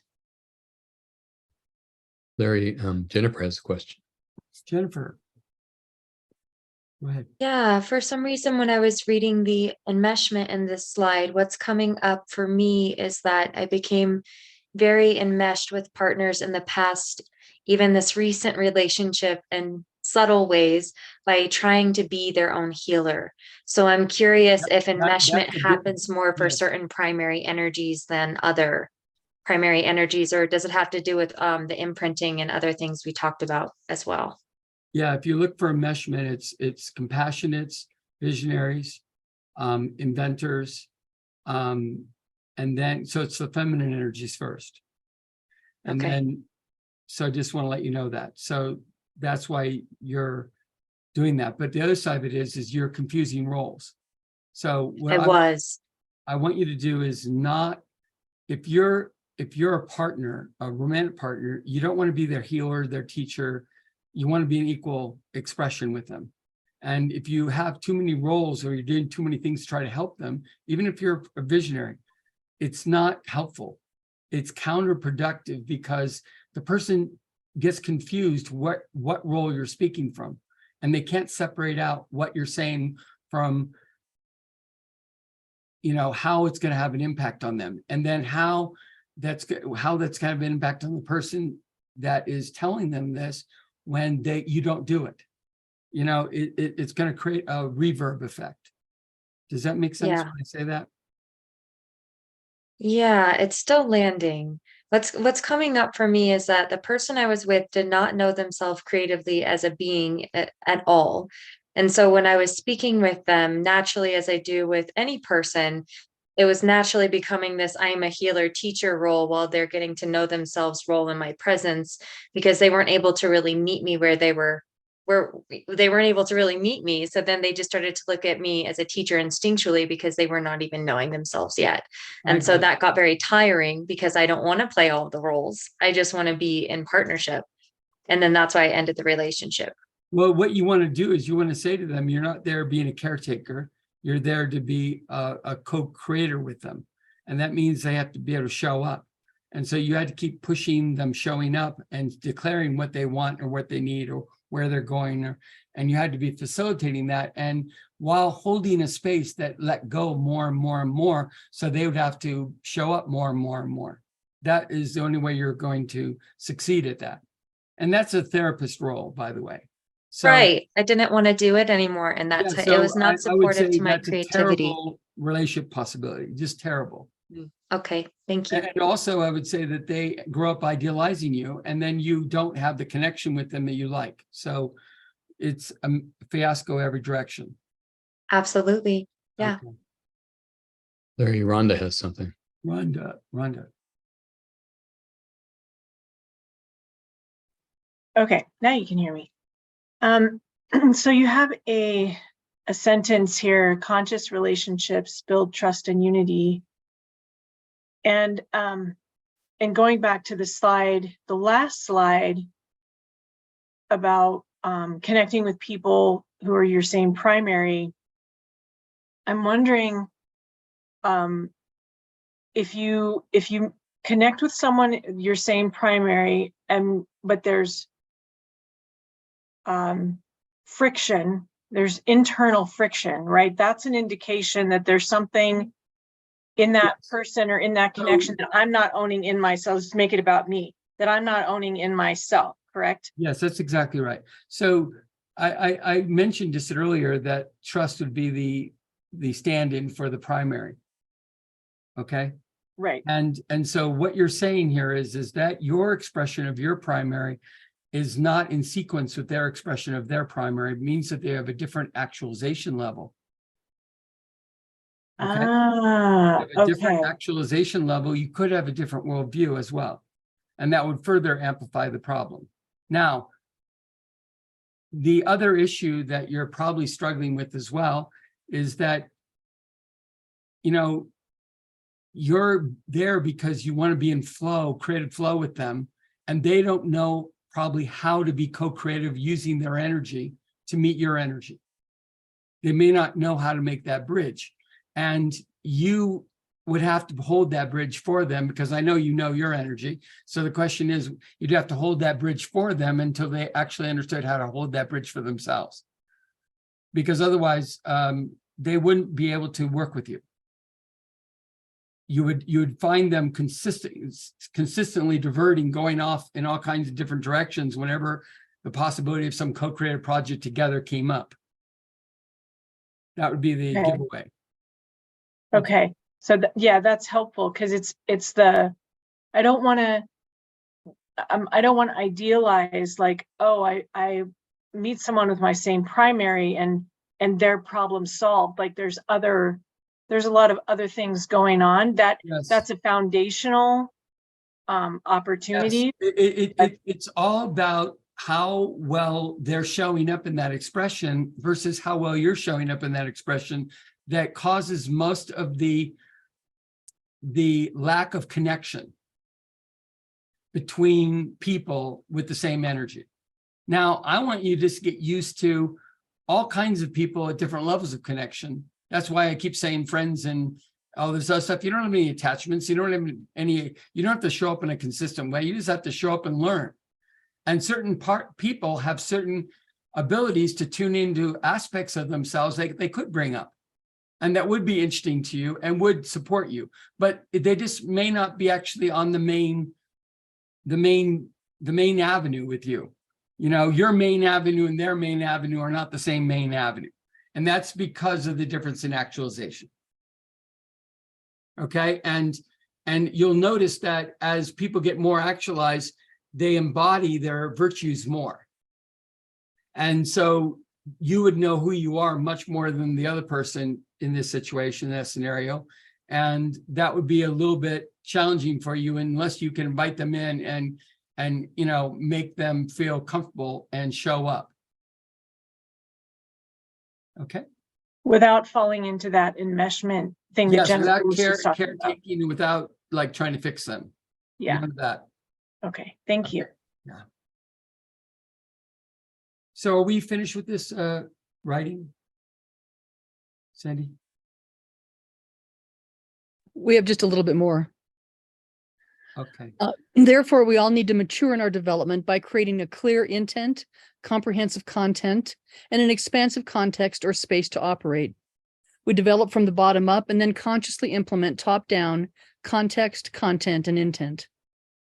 Our best partners amplify our strengths and creatively support our aspirations. With great partners, playfulness, paradox, and mutual learning enable explorations beyond ourselves. Co-creativity is the result of alignment, trust, and unity. So, Katie, do you want to comment on this? Yeah, so this is another couple that has a high degree of alignment in terms of their creative energies, but they're both still pretty strongly in their defenses. So they're not really getting to be in a creative space with each other. So it's interesting how when we have similar creative energies, we might feel harmonious, we might feel comfortable, we might feel flow, but without having that awareness of where we can bridge our energies together, we won't actually be able to get into higher creative pursuits with each other. Yeah, I would also say that these people, they only have 2 compatibility factors out of 15 that are different, only 2. They're not insubstantial ones, but there would be a more aligned couple. So if they had more understanding of the downsides of the relationship, like the defenses, the conditioning, and the idealization, they would be able to grow and do outrageous things. So it would take the top off the whole process. So, and they would also trust themselves to be able to show up more and be stronger in who they are. Right now, they're doing more pushing on who each other is, and they want to make each other better. And they're trying to be supportive of each other. All that's great, but it puts pressure on each other. When you have people in relationships that are putting pressure on each other, it can really build resistance to the very greatness you want to see. So that's likely a possibility here if they push too much, or one person pushes too much and the other person tries just to move on. Okay, questions? Any other questions? Would you share the virtues, values, and creative impulses? No, not right now. The class, we will talk about that and give you the key ones for each one, so you can go into that. But you know, that would be too much right now for most people. They're new. This is way involved for a lot of people right now. So let's just let them sit for this. Okay. Good. Moving ahead. So we're done with this. Engaging multiple need levels, eliminating codependence traps. Each compatibility factor represents a possibility to affirm or deny our creative nature. Life or beauty, light or truth, and love or goodness are all ways we affirm our creativity. Excitement, intensity, and anxiety are all dualistic codependent attractions, indicating our compromises. Every time we fall into personality love, these compromises deny our creative virtues, values, and impulses. So personality love is falling in love. It's like we don't have a choice. If you were radiantly loving somebody just from a choice you made, and because the choice you decided, you'd have a lot of joy in just being there for them and supporting them, and it wouldn't be conditional in any way. It would be just a commitment to express that. And that's radiant self-unifying love, but that's a choice. But in personality love, everything is like, if you do this for me, I'll do this for you. So it's always based on a needs fulfillment mechanism or transactionally based. And so most of our relationships, because of its personality driven, are transactional. And that is a real problem in our society, because there's always doubt whether or not the other person will stay with us. And when there's doubt, there's always people wondering if they have to leave before the other person, you know what I'm saying? Or, you know, like, I don't want to be the one left, so I'm going to leave now. You know, there's a lot of craziness going on. I've talked to people who've told me, this person's going to leave me, and so I want to leave. I said, well, what indication you have of that? Well, I don't have anything, but, you know, and then I say, well, have you talked to them about it? And they say they're not going to. Well, then why are you persisting with this? Well, it's their fear. It's their fear internally that they don't want to be rejected anymore. You know, they don't want to be hurt anymore. So those kind of motivations have to be confronted and set right, is what I'm going to say. Okay. It also means that we are squandering our life energy, personal time, and ability to passionately express our creative gifts. Non-alignment amplifies personality limitations and programming that support conditioning, defenses, and idealization. When we clear these compromises and unify our creative nature, we then have the ability to be in a state of radiant, self-unifying love, which allows us to experience love as a service. It permits and generates conscious, co-creative relationships. Yeah, so by the way, love as a service means it's a generalized service. We don't have to like personally own the love they have for us. No, it's not that way. It's that they want to show up for us. That's beautiful. But we're not there waiting for them to do that. We don't need them to affirm us. We're already affirmed in ourselves. So when we turn it into needs-based relationships, we're trying to get them to make their love more important so that it fits our whole. So we're trying to, manage them to keep providing what we want. That's not very effective. Okay. Sandy? In order to keep partners, we develop strategies to get them to depend on us, attempting covert or overt control. We view our needs as opportunities for love transactions, building justifications for caretaking. Falling in love is used as a reason to accept codependent compromises, when in fact it demonstrates its limitations. So you notice these people are another visionary with another inventor. You can see that he has certain needs for freedom, and she has certain needs for structure and growth and commitment. And so you can see that there's a spark there. You can see it as an excitement level. You can also see it as an intensity level that will continue to grow, and eventually it'll grow into an anxiety that they both have about each other. That's how codependent relationships evolve. They get more toxic as time goes on. Eventually, the contempt tells you that they're at the end of the rope and they have to fish or cut bait. Now, some people are much more sensitive to this and they'll leave faster than others. Some people will be in this relationship for 12 years because it's more comfortable than the alternatives they can imagine. But it's still very, I want to say, self-destructive. Okay. Katie, did you have anything to say about this? No, I think it's a good time to Okay, move to great. the process. Rebecca. Actually, Jennifer has a question. Jennifer, I'm sorry, Jennifer. You're totally okay. So then how I'm perceiving this is that part of her needs him to feel like she's grounded and stable, or not grounded and stable, to feel like she is free flowing. And then part of him needs her to feel like that grounded stability. So they're kind of pulling on each other that would versus be the being that inside of idealized- themselves. Yeah, that would be the idealized version of them. But here's the truth. The truth about them is that she needs to have somebody she can uplift. Okay. Have somebody that she can implement plans on that will make him better.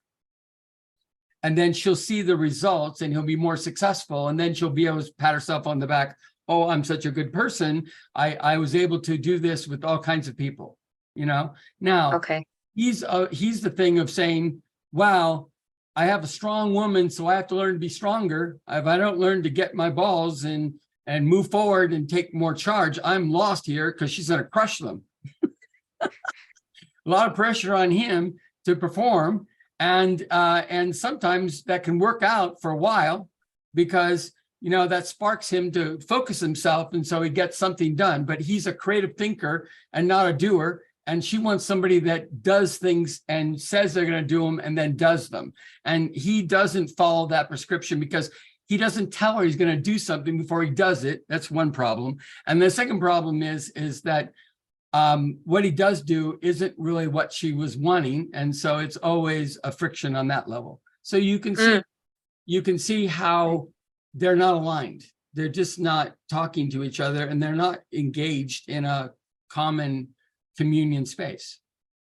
And Yeah, it was helpful to hear that. Idealization that he's going to get better is like, oh, it's only going to be another 4 years and he'll be done with this and he'll be able to do that. And, she's got a life plan for him, right? And then we have him going, I don't know if I'm really up for that, but I'm going to hold it back and I'm going to try to figure out what I can do that I like doing and do more of that, which could lead him in completely opposite directions than what her plan is. So she's going to be completely frustrated and really be anxious about the fact that he's not doing it the way she thinks he should, at the level he should be doing it. Anybody recognize this relationship? Yeah, this is a common pattern happens all the time, and it's an epidemic. And I told you that the chances of this working is very low for any length of time. So it always has a little spark in the beginning that keeps it going, but very quickly it becomes smothered, and they find themselves at odds, and then they're acting out all their issues with each other and resentments, and you know, it's a closed down relationship, and it's a controlled relationship on both parties. Okay. And so then, Larry, what would compassionates need? Because we're talking about 6 wanting commitment and 4 wanting freedom. What would compassionates want? or need? Compassionates want men that are devoted to them. And yes, look at them nod their heads. Yes, and if they were compassionate men, they would devote to them, you know. But if you have artisan men, no, they're not going to devote to them, as we just evidenced here by some of the comments that was said here. So you know, what compassionates want is reliability, consistency, and they also want a person that can see the higher possibility and step into it. That's what they want, and they're hoping that it's going to happen. And if it doesn't happen, then they're very disappointed. Okay. Thanks. Yeah. Every creative energy has their own little things. I could go through all the different creative energies and all the different levels, and I could tell you what all their little characteristics are and personality flaws that other people perceive in them. But remember, they're perfect in themselves. Okay, they're perfect in themselves, and the more they can be themselves and not take on all the other world's crap, the better they'll perform and do what they really came here to do. So I'm really saying you got to take all the other people's ideas with a grain of salt, you know, not take it on, not listen to it. Be with people that you're aligned with, and be supportive on that. Okay. So we're going to move ahead now, and we're going to do a process. Actually, Katie's going to do a process, and we're going to, Katie.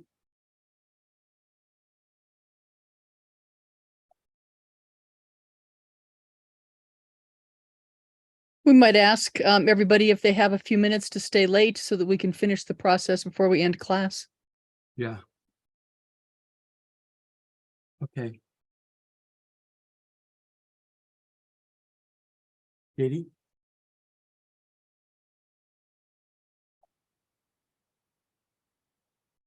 There's something. Katie, you're muted yourself. You muted yourself, Katie.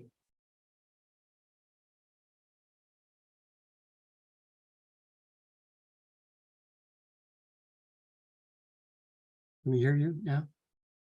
Yeah, I have to get control back again because I couldn't find the mute with the control. So Okay. there we go. Okay, good. Okay, so we're going to go into a guided imagery process. And the invitation in this process is to take the parts that resonate for you. And if something doesn't resonate or you don't understand it, don't worry about it. The process is designed to meet a variety of people. So just work with what is in alignment for you. And so at this time, I invite you to turn off your screens if you would like. And make yourselves comfortable, seated or lying down.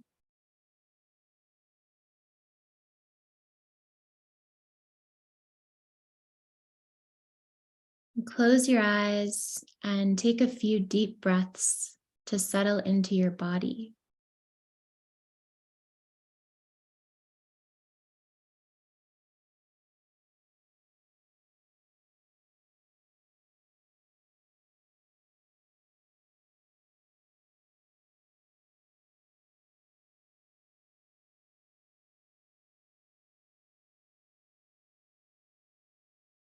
Place one hand over your lower belly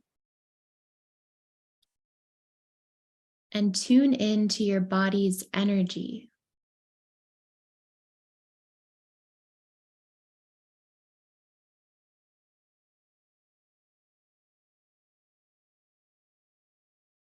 Notice how easy or difficult it is to summon or direct your body's intent at will.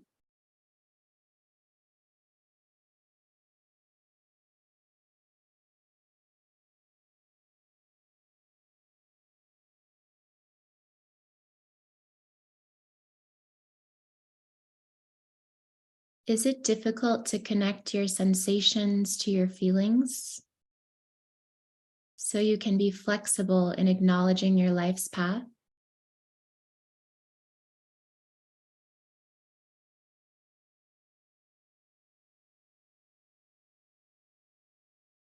Imagine having a better connection between your sensations and feelings so you can feel your body's innate aliveness rather than ungrounded excitement.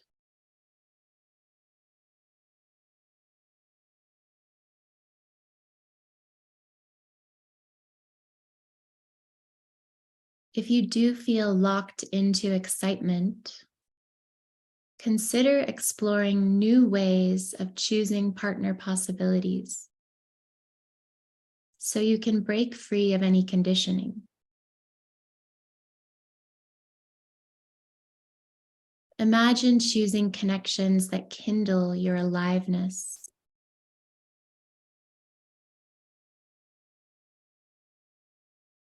Be present to these impulses of aliveness and imagine having a direct connection to a person with aliveness.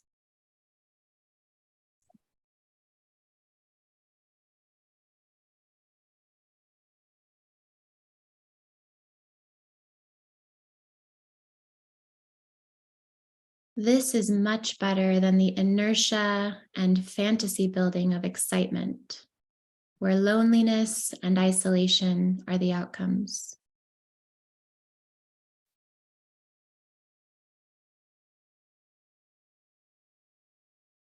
It is time now to connect to your mind.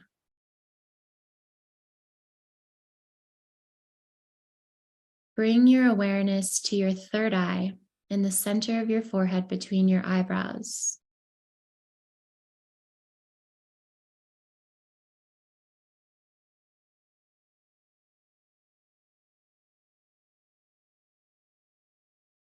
How easy or difficult is it for you to think beyond personal positions and engage in paradox and unity thinking?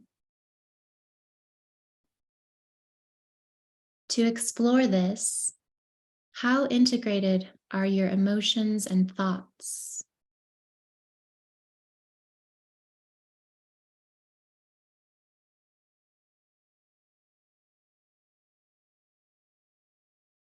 Do you frequently construct possibilities that include others? Do you need structure and precision, or openness and undefined qualities to articulate your truth?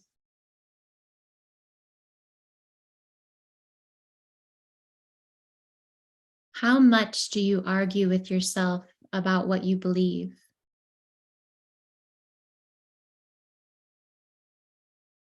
If there is inner conflict, then you likely seek intensity to define clear differences, and you want others to be clear about the perspectives they hold as well.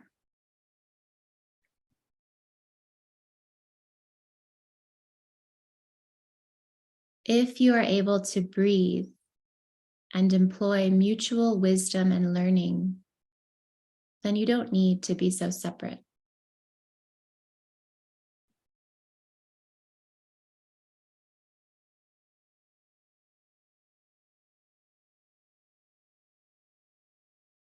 Consider how well you distinguish your boundaries from others, allowing you to be more inclusive of others while simultaneously honoring yourself. This indicates moving from separative independence to autonomy and balance.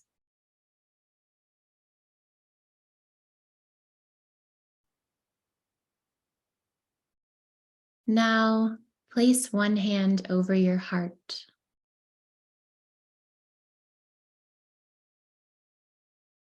Exploring our heart space allows us to be open and available.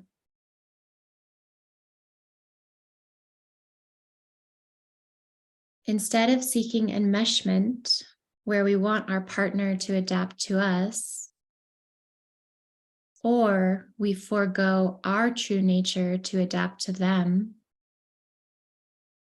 what if we instead accepted our own passion, driven by the unification of our feelings and emotions, the unification of our body and mind?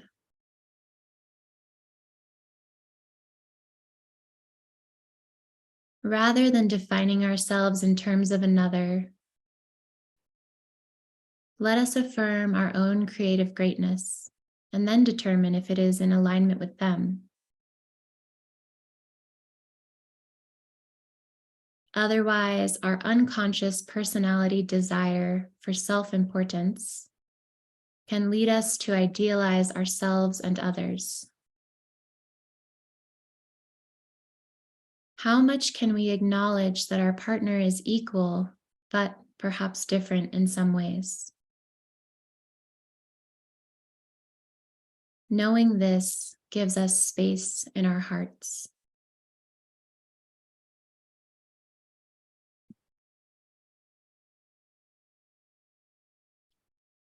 Let's explore our heart space to determine our purpose and engage our personal creative virtues. All we need to recognize is our primary creative expression.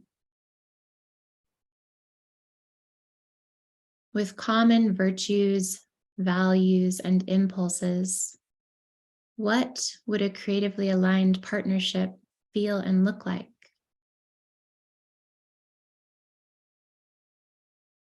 Imagine the spaciousness, mindfulness, and fluidity that naturally emerge in an effortless, smooth, and stable relationship.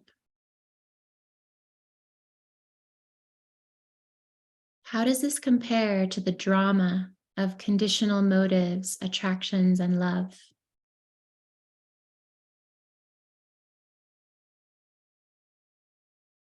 Let us come into a state of creative being so we can relate to others with life, light, and love. This leads to beauty, truth, and goodness.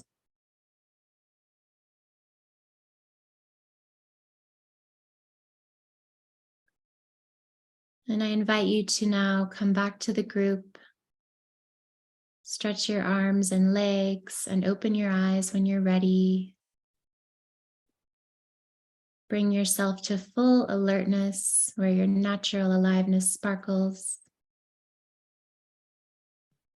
And as you come into an energetic connection with yourself, rebalance your attention and direct some energy to the group. And turn on your screens when ready.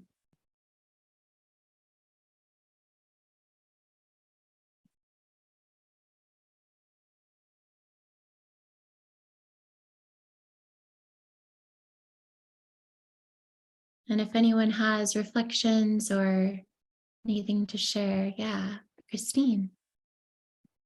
So that part about imagine the spaciousness, mindfulness, and fluidity that naturally emerge in an effortless, smooth, and stable relationship sounds like a total fairy tale idealization to me. So how do we reconcile that here in this class?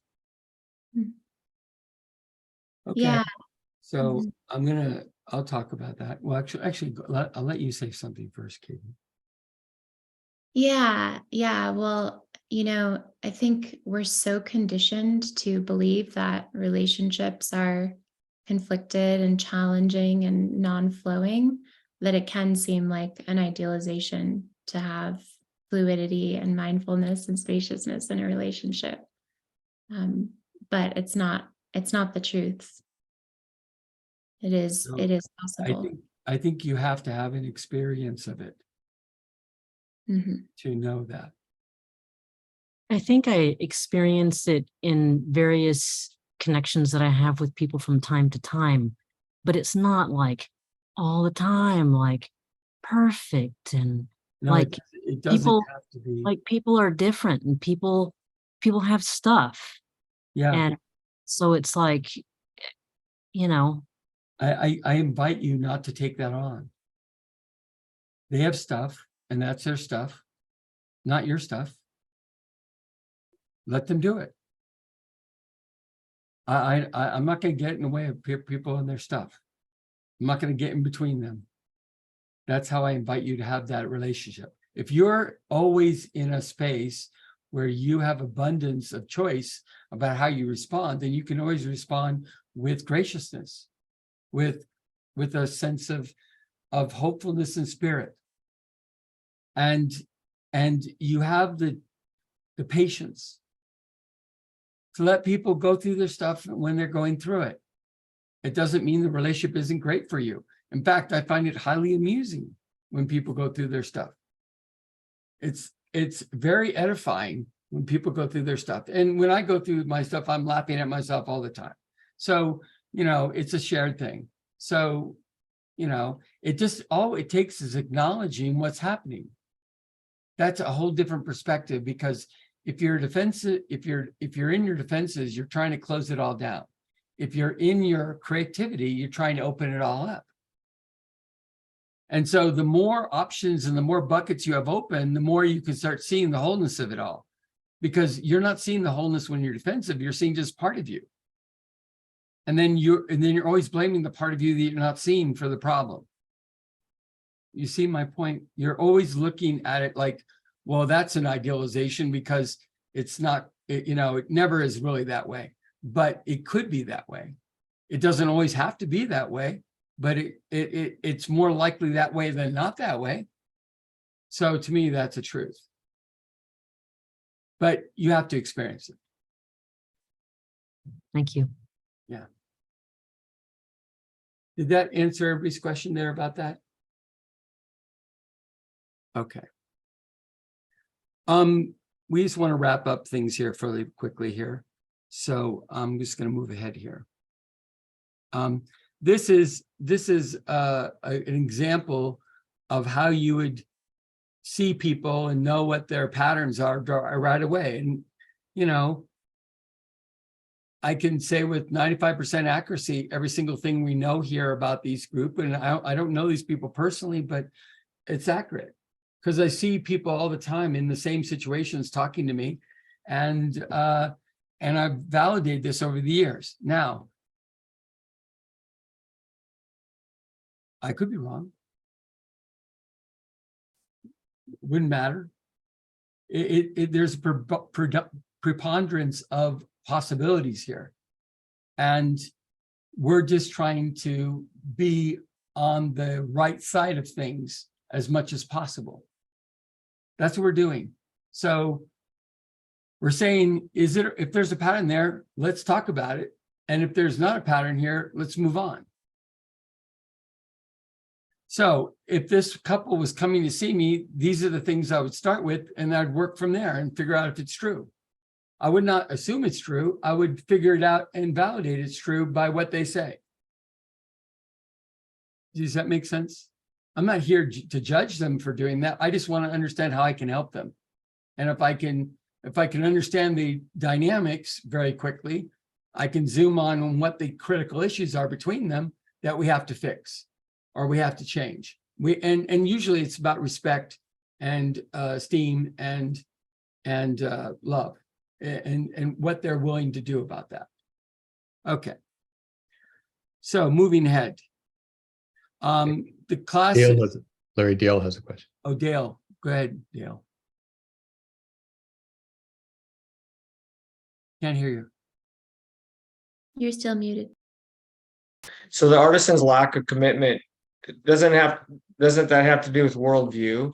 So as he grows and anchors into, as he grows, and Yeah, if his they're worldview over goes up. fourth level actualization, then they start really having self-discipline. Self-discipline, if they have great self-discipline, then they become committed to the things that they're disciplining themselves for. And that's the answer for you. We have more people not operating on that level than operating on that level by far. So, and I'm not saying that they're the only ones that are commitment phobic. I'm just saying that they don't want to be committed because they know it's likely that things are going to change for them. And that's the truth for them. Things will change. And and you know what, the thing about visionaries is they want things to stay the same. So it's a setup. The relationship is a setup for conflict. That's the issue. Well, is it that they want things the same, or they have a vision and a direction that they're strongly committed to, and they want that artisan on board? It's both. Both. Okay. And here's the problem. When I put two artisans together, like your partner and you're both artisans, and you work through things, but you don't work through things like you're telling each other what to do. You are the most skittish group of people you can possibly put together. Now, I'm not saying that as a negative, because it works for you. If one of you was to say, I'm going to be in charge now and I'm going to do this, it would not work for both of you. So, but I will say to you, because you're incrementally growing and you're doing things together more and more, the relationship is moving in the right direction. Yeah. And that's the beauty of your relationship. And I can't say anything better than that for two inventors coming together. Why? Because inventors are like cats. They have to have independence. They have to have enough independence to be able to choose each other. So if they have enough independence to be able to choose each other, no problem. Okay.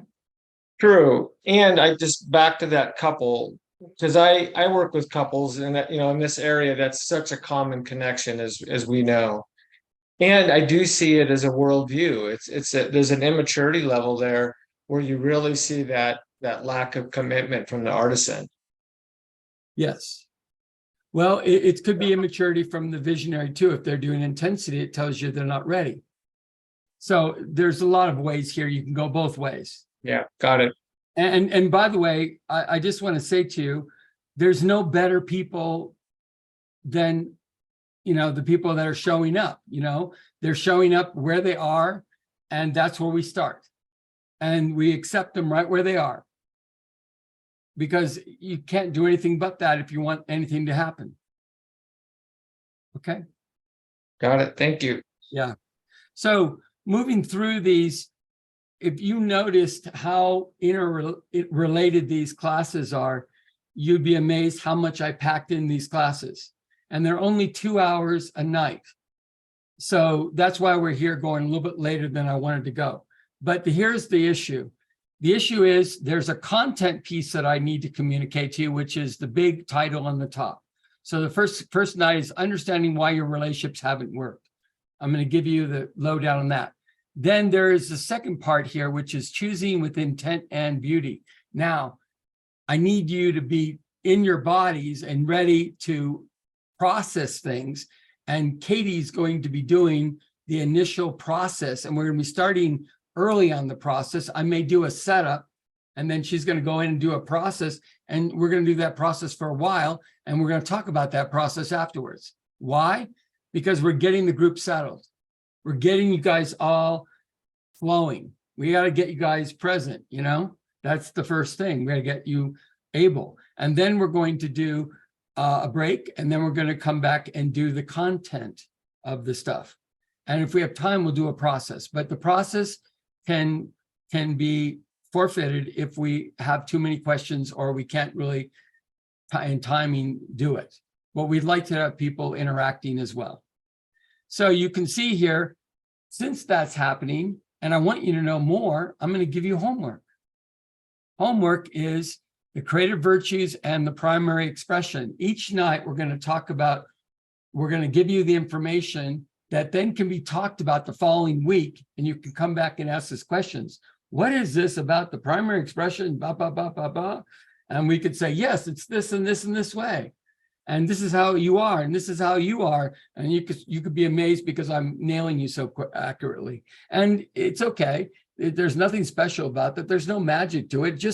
It's just how you are and how you're working. It's easy to recognize when people are doing these things. So we have homework every night that are optional things. You don't have to do it if you don't want, because the homework is not required, but it is a way for you to have a bigger understanding of the class and to prepare you for the value of understanding what creative uniqueness is if you want to go on to that. Creative uniqueness is the next step. So if you have this step, you'll be really well prepared to understand you'll be motivated to do the creative uniqueness. The creative uniqueness is a massive class. You're going to learn everything about all the compatibility factors. That's more than most people want to do. And so you have a choice about how much you want to learn there. Okay, then does everybody understand the pattern here? So if you look at the bottom, co-creative projects, the last thing we talk about validating your chemistry with a partner. And then the process would be from anxiety to awareness. And the discussion is going to be about superficial agreement and decision-making approach. So these are all the compromises I'm giving you. And if you think about it, the history and tradition, the external security, the superficial agreement, those are the compromises that you typically do initially in relationships. So we're going to tell you what not to do, and we're going to actually suggest what to do. Okay. You know what I've done? After all this work, I've really streamlined the process, and I've come to a place of saying, if the people aren't ready for this, then we're just going to have to wait till they are. There is nothing more I could do to make this better. It's like, it's been so worked through in so many ways right now. We've reached the maximum capacity for us to deliver something and have it so targeted and effective. There's just no way I can see how to improve it anymore. Which I know some of my friends will think it's crazy, Larry, saying that, because I'm always been tinkering with everything for a long time. But when it comes to this class, you know, this is like 35 years experience packed into one class at the beginning of a process, so people can really start to understand and wake up to the things that are going on. And that's the key. It's good to wake up. It's good to start to grow up so that you could show up in this work. Some of the growing up can be done in this class, because you can start making better choices for yourself, just yourself, not for other people, just for yourself, how to take care of yourself. This class will tell you how to take care of yourself independent of other people. That's what it'll tell you. And then you have a choice. Do you want to have other people or not? But you can have friends here that can do everything and create the relationships you need to practice being better at yourself. You know, that would be useful. Okay. Any questions about that? Okay, we'll move on. So there is, we're starting in June 29th. So that's 2 weeks from now. 2 weeks from now. And we're starting at 6, accurately on 6. And we're going to 8. And there may be some small run over, but we're trying to keep it in that time frame, because I don't want it to be more than 2 complete hours of recording for people. And we send out the recordings. And one more thing we do is we're going to send you a mini profile. I'm going to profile you when you come on the class. I'm going to sit here and just write down all these things about you. And then I'm going to send you that thing, and you'll know your basic factors, okay? Because we want everybody to have their basic factors, so there's nothing hidden about this. And then at the end of the night, you can go see, oh, am I that factor and I'm doing that thing? Oh, yeah, I guess I am. Oh, yeah, I guess this is true. Oh, yeah, I guess that works that way. And you can go down the list and check box and validate yourself. And if you come back, say, that's not the way I am, we can find out what is the right way. Because, you know, maybe I'm wrong, could be wrong. So guess what? The real opportunity here is to validate yourself. And Katie and me are mainly leading the class. We have help by Tom will help with processes, and Sandy helps with, what do we call it, Sandy? Logistics. Okay, good. And then the other thing I guess I want to say is that the cost of this class is $149, which we think is a really good deal. And the reason we're doing it is because we want to start expanding our group that we can serve. We haven't been willing to serve big groups before. We're willing now to grow this more because we think we're ready to start expanding this work. If you want to look at this, it's been a long evolution, and we've only taken on the people that we felt comfortable taking on. And so it's been a very small and selective group we worked with, but it's starting to be necessary, and we're now going to Thinkific and doing a bigger thing on Thinkific to get things set up so that more people, we can interact in particular ways and get that all managed to be able to serve larger groups of people. We have two intros. This is the first one. We have another free intro next week. So if you want to find more about choosing creative over co-creative partners, that could be another opportunity for you. I gave you kind of more of the hard news. I'm giving you more tactical information next week. So that's useful for the people that are interested in that. Anybody have any questions with this? Okay. You know, Larry, the other thing I wanted to add about this class is that it's foundational. You know, these are the basics of all relationship work, all dating, all other kind of relationships. And so this serves as a basis for lots of different ways to go in life with understanding yourself and what that means in the world around us. Yes, I agree. And I would really say that even if you're going to go to the authentic life expression work or some of the other groups of areas we do work, this class would be helpful as a preliminary stepping stone to any of those other classes, because this is a stepping stone before creative uniqueness. Creative uniqueness is a stepping stone for a lot of the other classes. So there is an opportunity there. Okay. Yeah, So, and choosing aligned partners applies to any partnerships, business, creative, intimate, even friendships. So it applies. yes, and we're really LGBTQ friendly, and we're really open to all these things. In fact, if you are in those categories, I give you additional information about how your particular process is different than others, and you can start seeing we're preparing other documents for the internet that will explain all these things, which are massive, unfortunately, but they explain why we have such problems in our culture right now, dealing with women, dealing with racial and religious minorities, and dealing with LGBTQ, you know? So we want to get out of all those things. We want to solve those problems. We know what to do to solve them. They're all problems that we've manifested. So I want to actually heal those things. But we have to start accepting who we are to make that work. And so this is all part of the process.